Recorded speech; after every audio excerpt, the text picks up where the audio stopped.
Let's fucking roll. All right, everybody, welcome back to the McBastard Studio. I'm Brad Banyas. You're listening to the SaltyMF GOAT, and today we're going to talk entrepreneurship. We've got a great guy that's a good business guy, just all-around great human being. We're going to learn a little bit about him. So welcome, Zach Hugo, El Jefe, the boss. Yeah, that's me, right? That's what the guys call. Well, the amigos call me that. Amigos, that's the right. amigos call me that, man. Yeah, El Jefe. I love it. Yeah, or Hugo Patron. Boss. Hugo Boss. Boss man, yeah. Yeah. Thanks for having me, man. Excited to be on the show, on the podcast. Yeah. Well, I'll lead you into it because I know when you're like, hey, man, we're going to get into some deep, crazy shit. So the viewers know that we talk to a plethora or a large group of people, from musicians, entrepreneurs, athletes, just crazy stories. And I've kind of grown to kind of know about you and what you've done in your entrepreneur travels. And so I'm really here just to tell you, being an entrepreneur, and you're in the construction and roofing business and done a really good job, built a good business, just, whatever. What are some of the funny stories or tips or that you give people kind of getting into any kind of business? Because I can. Yeah, don't do it. Stay out. Yeah, stay out. Stay under the covers. Yeah. Now, I guess I'll kind of start at the beginning, kind of how we got into it. Yeah.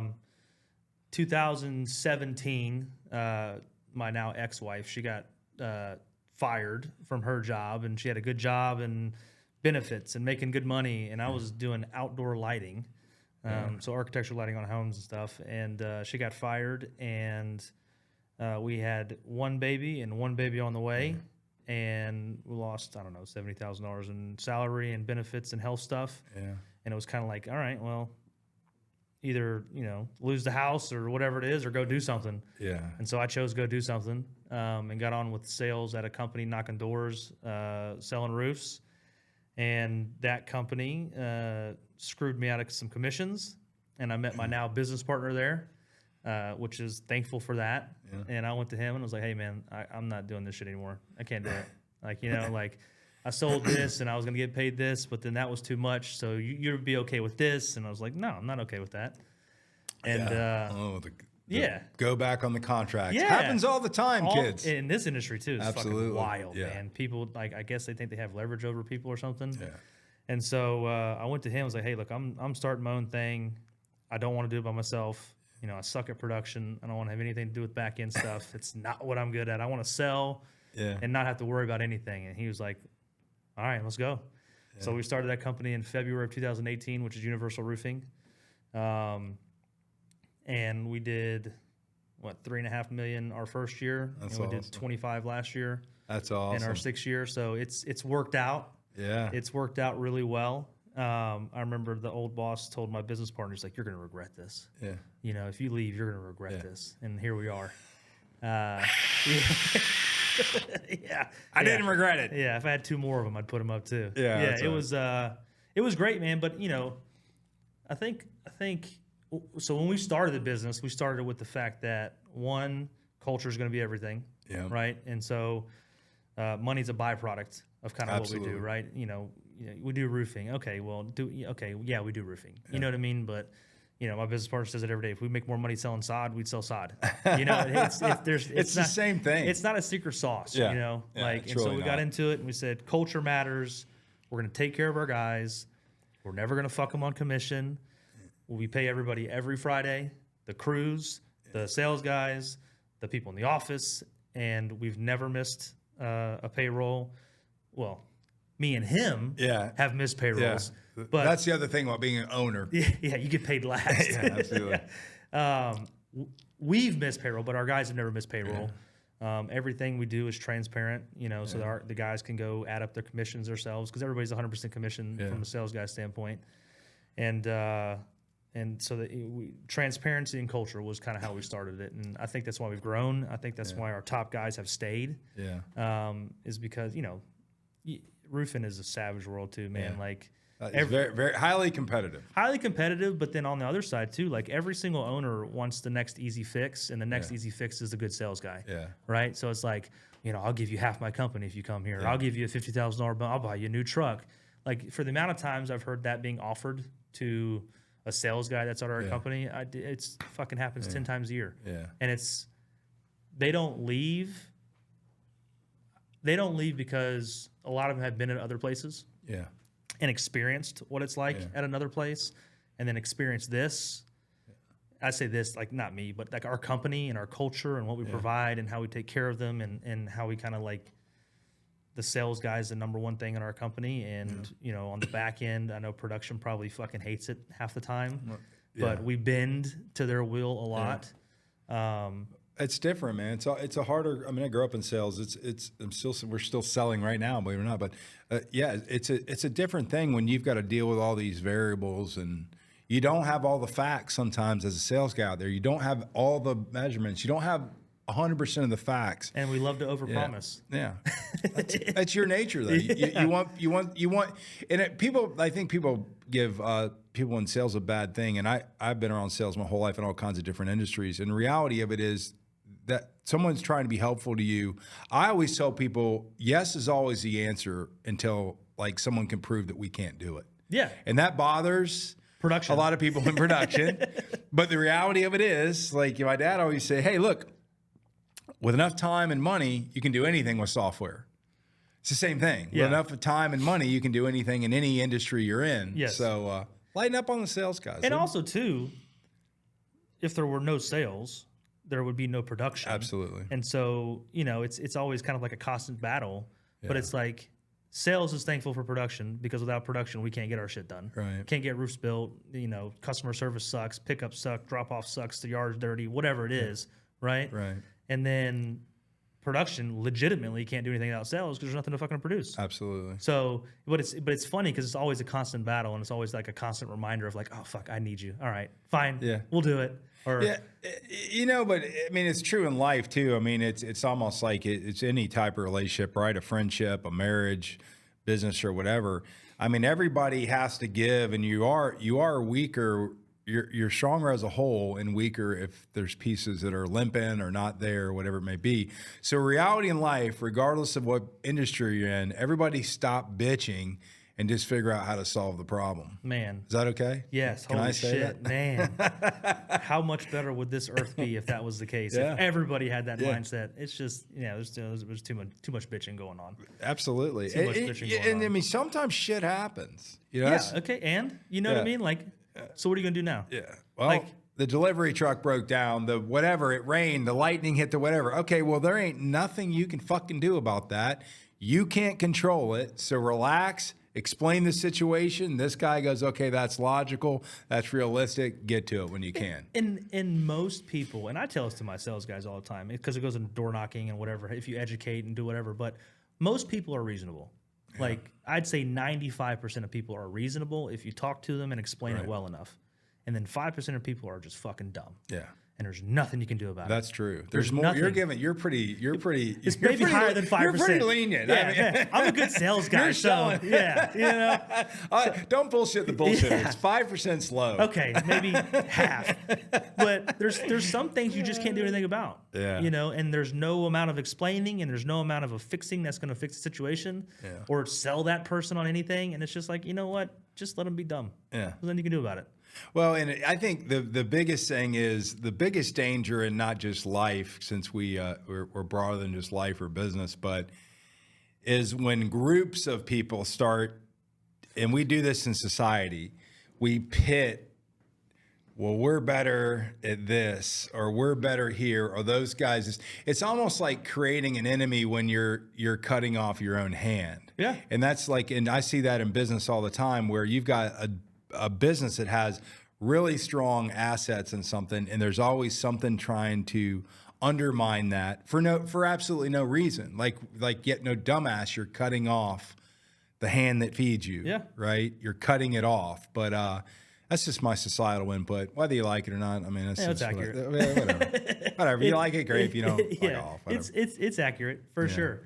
And kind of circle back to the business stuff and entrepreneurship, and it's weird in a fact that, like, if you're going to be great and have a great business, right, then you have to think you're the best. right? There's like a level of ego that goes involved with that, right? Absolutely. And like for roofing, like from what we do, I don't think there's another company that does it as good as us. And I'll put that against anybody, right? And so there's a level of ego there. But then on the flip side, as an owner, you also have to be humble because you can't know everything. And if you know everything, then you're never going to be able to lean on the right people or delegate or have somebody else do something, right? So it's like, I think a lot of business owners fail because they think they're the best, and then they're not humble enough to know what they're not the best at, if that makes sense. Yeah. It's a fine line because people think I'm arrogant, people think I'm an asshole, people think I'm whatever, and I'm okay with that. And I probably am a lot of the time. I find you to be a pretty affable guy myself. Thank you. I appreciate that. I appreciate that. There's a lot of people that disagree. But I'm also humble enough to know that I fucking suck at production. Yeah. I don't want any part of it, right? And I'm not going to go into a production meeting and tell those guys how they're doing it wrong and they can do it better, right? Because I don't know. It's different types of people, different types of personality, different types of, and that it's required. Have somebody so good at what you're not good at. Yeah. But being humble enough to realize that you're not good at it. Right. I think that's what a lot of people struggle with in business is that, I'm the best and no one else can do it but me. And it's like, well, that's absolutely wrong. And you're never going to grow and you're never going to scale if that's your mindset. Absolutely. You just can't. Yeah. And it's a good point because I look back as, like I grew up in sales. I was selling software early on, and I got to the point where, probably somewhere like you, but, had kids and wanted to make more money and all that stuff. But I always felt I could sell anything to anyone, and I didn't mean that to be negative, like I'm going to sell you something you didn't need. But if I was in the right genre and I knew enough about your problems, I mean, I'm going to bring something of value to you. So that's what a sale is, bringing value to somebody. But when we got into the tech space and we had to start building platforms I knew nothing about. Completely different, right? And so I was very cautious of what I really kind of came back to, like, all right, can we do this? Because there's security issues around it. We can get sued if data is not, there's a lot more here that I just don't have in my mind frame, and I don't have the time to be an expert in at this point. Yeah.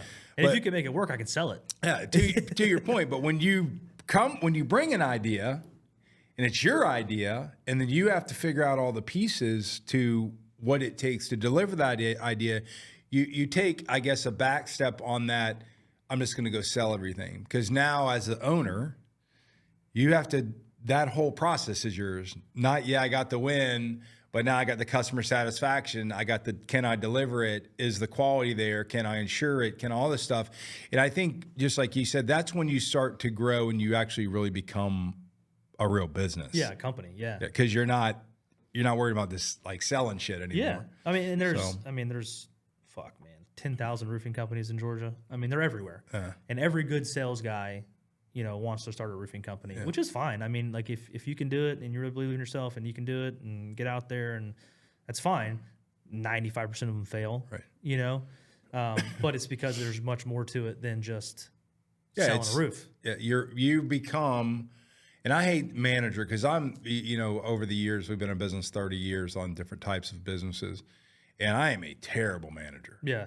Like I can't even manage myself. Yeah. Like you do not want me. I'm probably the same way. Like managing you. Like, so we were always like early on, hire the best guys for like this and let them do it, because, if you're waiting for me to, I'm the kind of guy, hey, Zach, you and I agree to do this, right?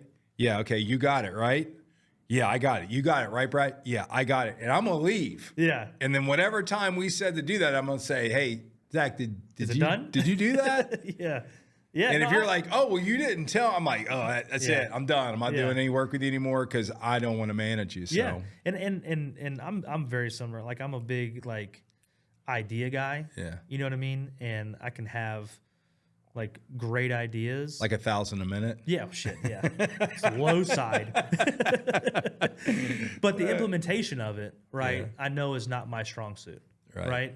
I know what to do in terms of like trying to get it out there, but actually implementing like the processes and procedures for whatever idea it is, that's not what I'm good at. Yeah. And my brain doesn't operate that way, and I'll go crazy trying to operate that way. Absolutely. But my business partner... Yeah. He's the fucking implementation king. He's got a meeting and a note for everything. Dude, I'd rather you staple my lip to my ear than sit there and did you read through the process 1, 5, 6, 7, 8? Oh shit, no. No, I didn't. I don't know how many and I'm gonna put a contracts- Zen in right now to kick my nicotine up in my brain. I don't know how many contracts I've signed that I have no fucking clue what's in it. You know what I mean? Like You just signed your life away. dude, we got attorneys that send us stuff for like restructuring. We signed 37 documents 2 weeks ago for like a restructure of the company. I could not own it right now. I have no fucking clue. Yeah. Somebody in Arizona owns Universal Roofing The Construction. attorney's got it right now. No idea. Don't worry, we changed a few ifs and thens and charged you $500 an hour. Yeah. Thanks. 37 pages. I think it took me like 48 seconds to sign. Yeah. Well, nobody reads it. That's why online when you sign up for Facebook or these free apps and you're like, it's free. Yeah. Okay. Well, they're selling your viewing data, your demographic data, everything about you you've just given away from. So Free. Hey, pay for a damn service because that way at least you have some protection. If it's free, you don't. Semi-protected. Do you mind if I send these naked photos of you and your girlfriend? Oh yeah, sure. Go ahead. Yeah, Send why it not? out. My wife will love it. Yeah, be perfect. All the drama that we need, man. Sorry, man. just kidding, honey. Yeah, we don't do that stuff. I was banned from nudie pics, so anyways. But anyways, Same. yeah. Oh. Yeah, here we are. Well, here we are talking business and nudie pics. Yeah. It's the McBastard studio for God's sake. Thursday. Normal Thursday. Par for the course, man. That's what we do. I like you, man. I like you. Were wrong on that 5% of people are dumb, but I appreciate that. Other than that.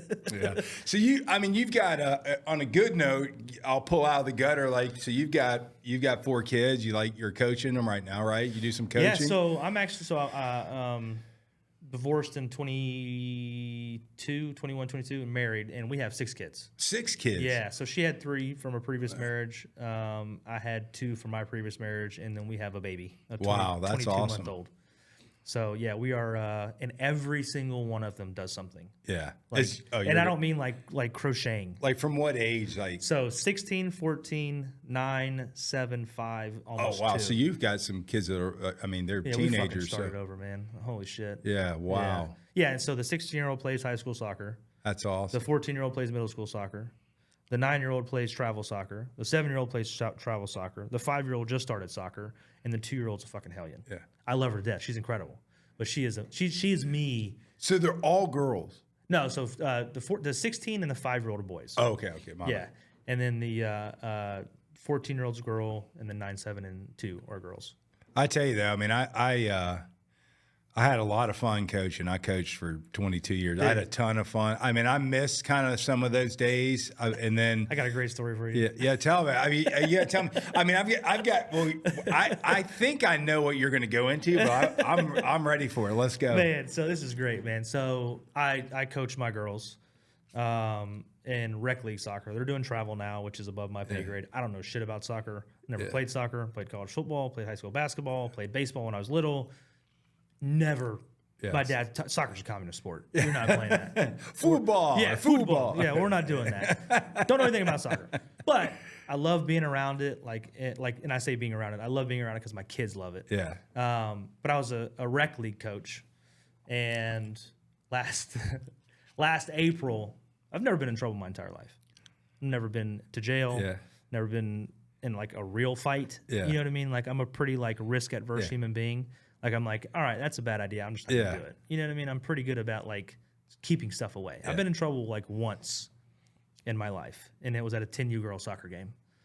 And it's incredible. Game's going on, whatever. Foul's not getting called. If you like soccer and your kids play, you'll know it's frustrating, but it's frustrating as a coach, and then it's even more frustrating when it happens to your daughter. My daughter got fouled, pushed down for the 8th time, no call. We're at a rivals field. And I just come unglued, and I start going off on not the official so much, but the field supervisor. Yeah. And we get into it, and I'm gonna call the cops. Fucking call him, tell him I said hey. You know what I mean? What are you gonna tell him? That I yelled at you, I hurt your feelings. What are you gonna do? You gonna cry about it? Yeah. So I get escorted. Yeah, right. What are you gonna cry about it? Probably would have. So I get escorted off the field, and it's a 70-yard walk, and me and this guy are chirping back and forth the whole time. I turn around dude, man, just leave me the fuck alone. I'm leaving. Stop following me. Yeah. And he gets in my face and he's pointing over like, "Oh, you're banned. You're done for life." And I put my hand on his chest and push him, tell him, create some space. Yeah. Yo, back the fuck up, man. And I guess he was like one of those guys that like, I don't know, got kicked out of like the police academy or something. Absolutely. You know? Oh, you want to touch me? Yeah. Oh, you want to touch me? Yeah. So yeah, I got arrested for that. That's ridiculous. I got arrested for that, man. And I remember the That's ridiculous. the investigator calling me. He's like, "Hey, just want to let you know that we're gonna issue a warrant for your arrest." And I was like, "For what? What am I arrested?" Because I put my hand on a guy's chest. Yeah, like, and I mean, it was no punch. It was That's like, what's wrong with society. There's a bunch of loser, wimpy people that start shit, can't do it, and then use the damn police to get involved because they're the ones who start an altercation. Grow up, people. Get a set of balls, and put your the silliness aside. That's ridiculous. yeah, it was. That's ridiculous. I was shocked, man. I That's was shocked. ridiculous. And so it was. And That's ridiculous. yeah, and I did start it. I did start it, but it wasn't to the point of like the cops. The cops should not have got called. Physical You know what I altercation. mean? Like Yeah, he was just in my leave. space. Yeah. I told him to back the fuck up. Created space. Like I didn't know. It's your beard. I wouldn't. It was exactly. I think it was the tattoos. It's a beard. Is what it is, Yeah. man. I got legs are covered in tattoos. That's It's what tattoos. Yeah, man. I think it was a tat. So Yeah, and so I got arrested for that, man. And then I'm still going through this stuff to get it dismissed, but it's going to get dismissed. I mean, no that's way. ridiculous. But it's just like, But all the money involved in that. I mean, when we were little, that's what people don't understand. Like my kids don't understand because we've created such a society that is such I mean, in my mind, like when we were little, we fought all the time. yeah. Yeah, we fought. Like, I fought my brother, I fought my friends. We, Like, it was we just- it fought is what it other is. kids in other towns. We fought whoever wanted to fight. Yeah. Who wants it? No one went to jail. Yeah. And guess what that happened? It created a pecking order. You knew, like, if you talk shit, you were getting hit. Well, back and it it up. kept people from this Yeah. saying, well, my feelings are, this is the Yeah. way I look at it. Keyboard so warriors. what? Yeah. I mean, and you know what? Nobody died. Nobody got stabbed. Nobody got shot. Yeah. We just like, Handled okay, it. don't tell him. Like, don't talk shit to him because he's going to punch you in the face, Yeah. right? And He'll like, punch you. Yeah, and you're like, okay, I respect the guy. He's an okay guy. And it was bizarre because people think, oh, you guys are just a bunch of rowdy. Like, I moved to Boston in fourth grade. I got to fight every day because they called me Bubba. And they said that because I moved from Atlanta, and then I'm from Atlanta, and then I lived off a dirt road and had a horse and buggy, and it pissed me off. You know, I'm like, Atlanta's a city, you know, like Bubba. But Bubba. So that was my nickname. But I appreciate that nickname, guys. I grew to love it. I became friends with all these guys, but that's just what you did. Yeah. It wasn't like my parents would call their parents or any of that stuff. My dad would be like, well, did you deserve it? I was like, probably. And he goes, okay, well, don't do it. It is what it is. Yeah. You know, that's gone. Yeah. No, it is, man. It's Everybody's, yeah. And everybody's softer now, man. Yeah, It kind of is what it is. It's, Well, I'll tell you a funny story, very similar. Thank God I didn't get arrested, but, and I could tell you stories of parents coming to my house when I coached. I've got some crazy stuff. My dad was my coach forever. yeah. He has the same shit. I never called the police on my. I'm a pretty big dude, and and we were fighting in Boston, so I'm not really that Didn't worried really about feel it. I'm not that intimidated worried about it. by but, Karen showing up. I don't care if Karen comes up, but anyway, no. So my last kid, he was probably a junior in high school, and I'm the kind of guy since I coached, and I was watching them. You know, once they got to an age, I didn't coach them when I got to a point someone else, they need to learn how to deal with other coaches. I literally would go to the farthest end of a stadium or the film away from everybody and stand to watch games because I just didn't want to hear everybody chirping about their kid sucks. All that. The coach is an asshole. I just, He doesn't know what he's doing. I heard it myself, right? I was the asshole. So I was like, I don't really care. But anyway, so my kid was in the game, and something happened. It wasn't even him; it was another kid, and our kid was playing aggressive, and he checked the guy, and it was lacrosse. He shouldn't have checked him, but he did. And so they're raising hell like he had cut the guy's head off, and everyone's yelling at it. And he comes off, so I'm like, hey, buddy, way to play aggressive. Just keep playing aggressive. It's cool. It's they got helmets on. It's cool. Well, the ref heard me. Now I'm in the farthest corner. There's no one behind me. There's no. I'm the I'm the big bearded guy. So the guy looks over and he goes, "You're out of here." we're not playing this. It's a high school game. I'm like, we're not playing this game until, and I'm sitting there, I'm like, I'm looking around like, is he talking to me? Is he talking to me? What is he talking to me? Yeah. Well, another guy comes up and starts talking. Well, then the director comes over. It's a high school thing, whatever. They're just like, oh, you've got to leave, blah, blah, blah. I'm like, what are y'all talking? All I said is way to be aggressive. Yeah. What are you talking? Like, you got to go. We're going to call a call. Same kind of shit. It's like, so the dude takes a picture of me. Oh, fuck. Takes a picture of me. Yeah. Well, that pissed me off. Yeah, hell yeah. And the guy I was with. So this time, my poor kid is watching, and it's now turned. That was the worst part. It's a fiasco. That was the worst part because my daughter was there, obviously, and saw it. So everyone in the stadium is now focused on the big bearded. Hey, that's my dad. Yeah. And the coach is like, hey, Mike, get back over, get blah blah blah. And Mike's like, no, that's my dad. Like, there's no way my dad. Like, my dad he didn't do anything. Yeah. You know. So now my kid's in it. And I'm like, oh shit, he's in it. So, anyways, they walk you out, and I'm like, you know, hey, you asshole, I've coached kids for 22 thousands of kids. This is the most ridiculous thing. The guy's like, whoa. And I before I left, like, you better delete my picture right now. I know who you are. Delete my picture right now. Yeah. And he was like, oh. I go, you got 2 seconds to delete my picture. Yeah. And I'm already in trouble. And he's like, okay, watch me. I'm deleting it. And I left. But it was just such a ridiculous, like, I'm thinking, you know, here I am. All I did was make a comment to encourage a kid that just came off, and these assholes act like, you know, I'm burning a Confederate flag on the side of the soft, man. Parents are soft, man. But anyways, so I feel your pain. I'm sorry that happened. I guess that could have escalated, but yeah, and I mean, you know, once again, like, and I take ownership of my stuff. You know what I mean? Like, I shouldn't have lost it the way that I did, and. It's tough. It is, man. It's your kid. It's your kid, it's right? your kid. And so it's tough. And once again, it's championship game. Not that it matters. Just damn it. 10U girls soccer. You know what I mean? Like, it doesn't really fucking matter. No, but it did to me at the time. It was intense. Here we go. Yeah, against our rivals. Here we go. go. But you know, I did escalate and I did start and I shouldn't have. And you know, I have to do better on that kind of stuff. Do we need to stuff. beat this out, or are they going to use this as evidence to? I think it's already closed. I'm an anger manager right now. So yeah, I got 12 weeks. Yeah, I got 12 weeks. 12 weeks of anger management, man. God, society, grow a set of balls. Never been in trouble in my entire life, man, and I got 12 weeks of anger management, pre-trial diversion. So and that's called propaganda, folks. If you're not tuning in out there, so. Holy shit! Wow. Yeah, so they'll probably come get us.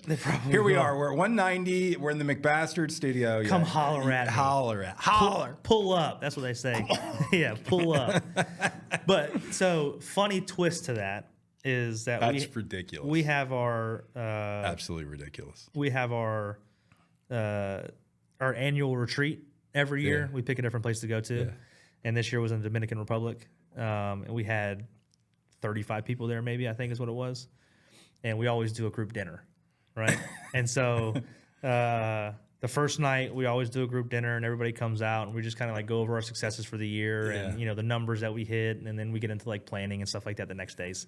But I show up to it's incredible. It worked out perfectly, right? So I show up to the group dinner and I got black jeans, like black ripped jeans and a white shirt on. And I show up and I'm saying hey to everybody and you know, I don't even put it together. But all 35 people had a picture of my mugshot on their shirts in black.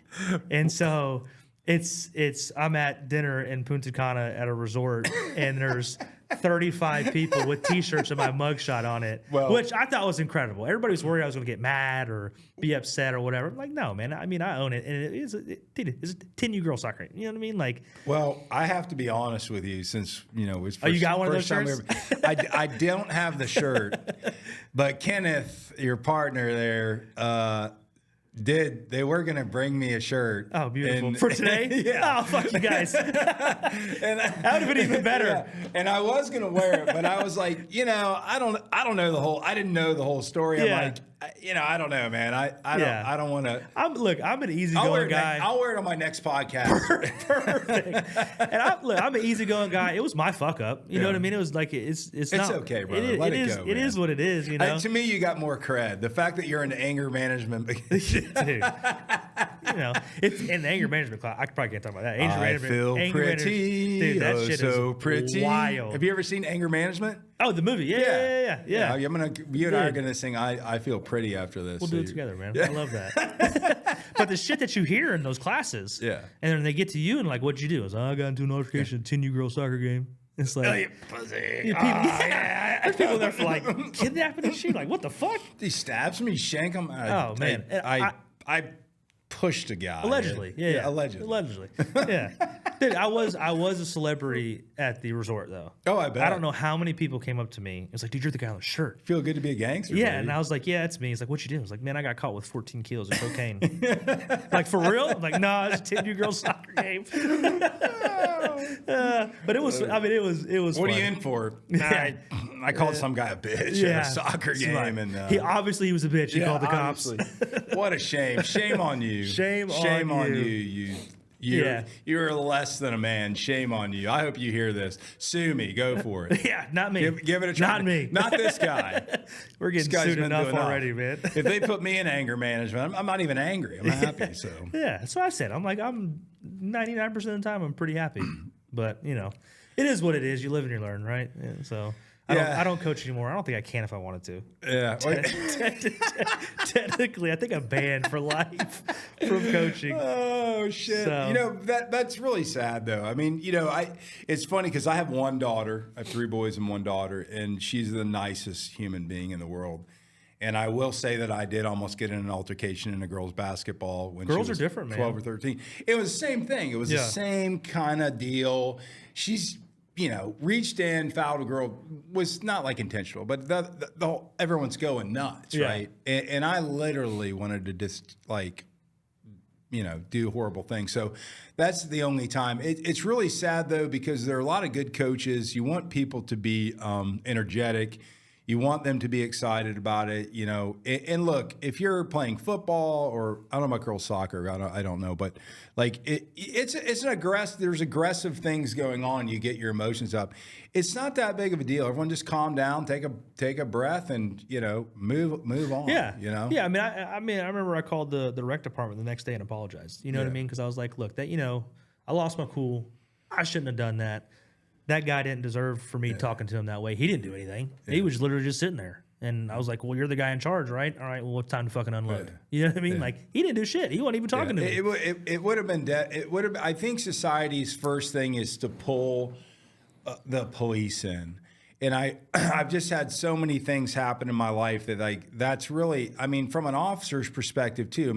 Bless these guys' hearts, because they get pulled into stuff that they're probably thinking in their head like, holy shit, I've got, rapists and domestic abuse and whatever, robberies, and Karen and, Steve are in a fight over, he took one of her flowers or cut her flower. Yeah. And that shit goes on. Yeah. And it's probably the majority of the shit they have to deal with. 90% of the stuff they have to deal with. And it's just like, as a society, be an adult for God's better. sake. Yeah. And it's okay.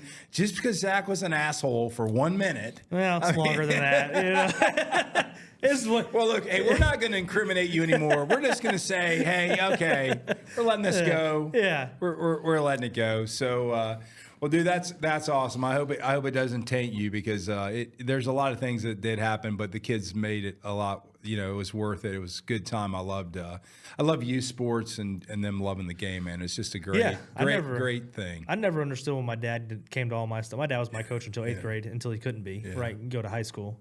And I was like, dude, why are you at practices? Like, this is like, that's a lot of time you're spending. Absolutely. Like, I appreciated it. You know what I mean? Yeah. And then you have a kid, and you're like, this is awesome. Yeah. I my dad never coached me in football. Was my sport, but like you, he never coached me in football, but he coached me in basketball and baseball. And I don't know why. Maybe because he would have gone nuts in football. I don't know. Yeah, my dad did. Because he's pretty, he's a pretty intense guy. Yeah. Maybe he's like, no, I'm just not going to do it. I know my weakness. Yeah. He's like, I'm not going to do it. But he taught me a lot of things, off the field. But I'll never forget. He was an entrepreneur. He's a business guy. He worked really hard. He did a really good job. Gave us a good life.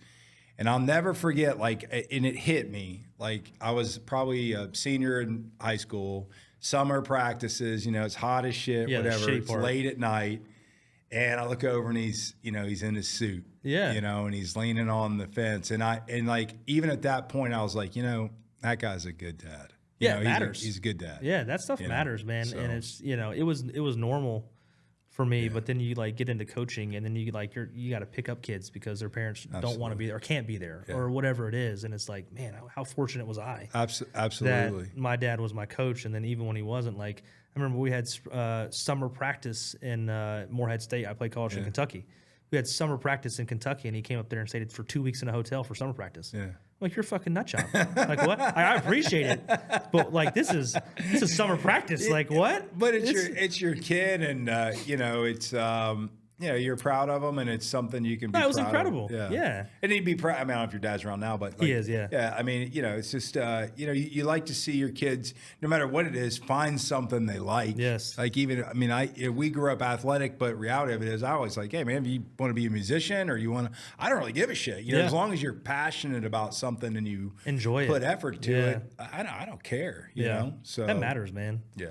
It's funny because when you're younger, you think about it, you don't have all these things really, like athletics are what you are. Like people thought, oh, you're a football guy. Well, really, I wasn't. I did a lot of other stuff, but that's what people associate you with. So it kind of becomes your identity. Yeah.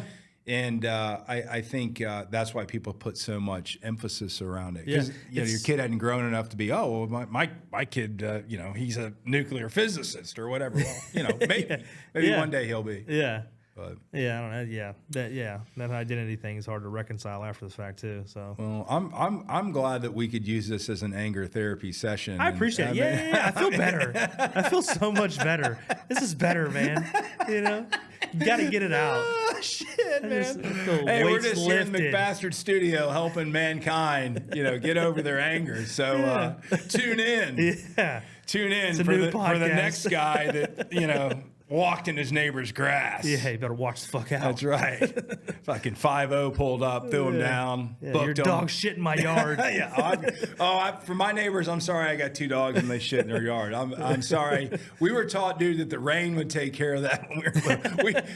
I'll tell you what, my wife goes, and I'm always out there picking up dog shit in the yard. And I'm just like, my kid came out and said something. I said, I just don't feel like I've evolved. I mean, I don't feel like I'm that important. I mean, when you're picking up dog shit in your yard, I mean, it's humbling. Yeah, it is. And it's really just a useless task. The rain will get rid of the dog shit. But so anyways, you got on that subject and I'm a dog shit picker upper. So if you think I'm some famous guy, I don't have dogs. So. I'm picking up dog shit. Yeah, so it's what I do. That's what I do. It's really who I am. It's a lot of dog shit. Yeah, dog shit and anger management therapy. I love it, man. Shit, man. Well, I appreciate you coming on. I mean, anything. Yeah, let's talk a little bit. If you want to address everybody and let them find out more about Universal, how they get involved with you guys. I know you guys do residential, commercial. I'll be honest with you. We're in the building we're in is a 44,000 square foot building, and I'm gonna nick the owner on this. So I mean, we may get kicked out of this facility, but it's okay. Whatever, worth it. Whatever, it's worth it. We're in the McBastard studio. Screw it. I know that they should have probably had it done professionally, and I don't think it's leaking anymore. So I'm gonna give credit, but it was probably like a month worth of work that. When you go cheap, the residents got a little bit of rain on them. Yeah, no, cheap. Sorry about that, bro. Cheap's, yeah. Cheap's not always best, right? Or ever. Ever best. Yeah.